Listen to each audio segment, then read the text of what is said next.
Good morning. Welcome to the South County Museum Blacksmith Shop. I'm Jim Crothers, one of the lead blacksmiths here. And we're going to be talking about why the blacksmith was such an important part of the community.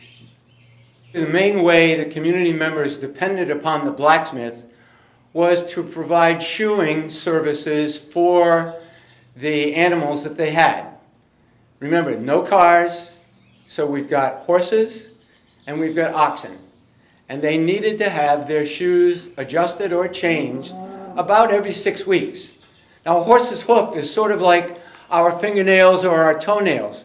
They grow out and they have to be trimmed. And if we don't take care of that, then they'll split, go through all those types of things. So you would bring your animal to the blacksmith shop to get new shoes or have the shoes adjusted.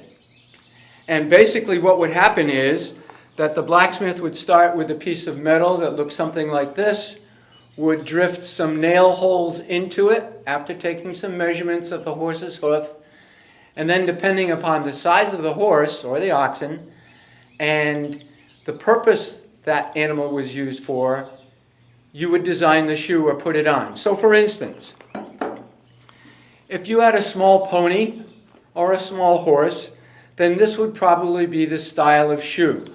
All it is it protects the bottom of that hoof from splitting out, but it has to be the right size. Just like when you go to the shoe store and you need a 6 wide or a 5 narrow, whatever it might be, that was the job of the blacksmith during the times that we're talking about. So you can see that this one is for a fairly small horse. However, if you had a racehorse, or if you had a race trotter pulling a sulky, then you would want a very light shoe, just like a track shoe that you might have. And so the shoe, you can see, is very, very small, very light, just to provide a little bit of traction for the horse. And then, of course, there were the tractors, the big John Deere, the Case, whatever it might be.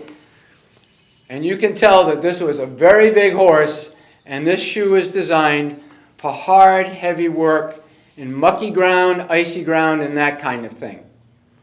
And so depending on the horse and what you're doing, you would be fitting a shoe that does what the owner wants it to do.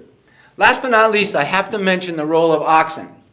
We think of the horse, but we don't think of the oxen, but they were the real tractors for a long, long time in colonial times. And oxen have a cloven hoof, just like the devil, if you want to talk about cloven hoofs. But they had 2 parts. It was split down the middle. The horse's is smooth. It runs around. And so you might have to be shoeing an oxen as well.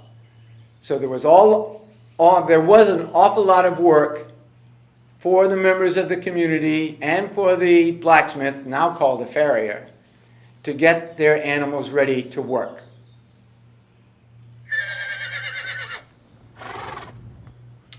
So once you've made the shoe and you've fitted it to the hoof that you know that it's going to work, the other thing that we do is we trim the hoof a little bit with a rasp. It's just like a nail file, but you want to trim it down so that the shoe fits properly.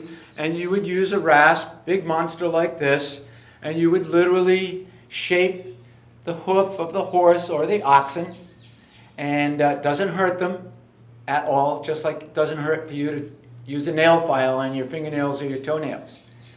Once you've done that, then the next step is the blacksmith would have made nails using a nailer.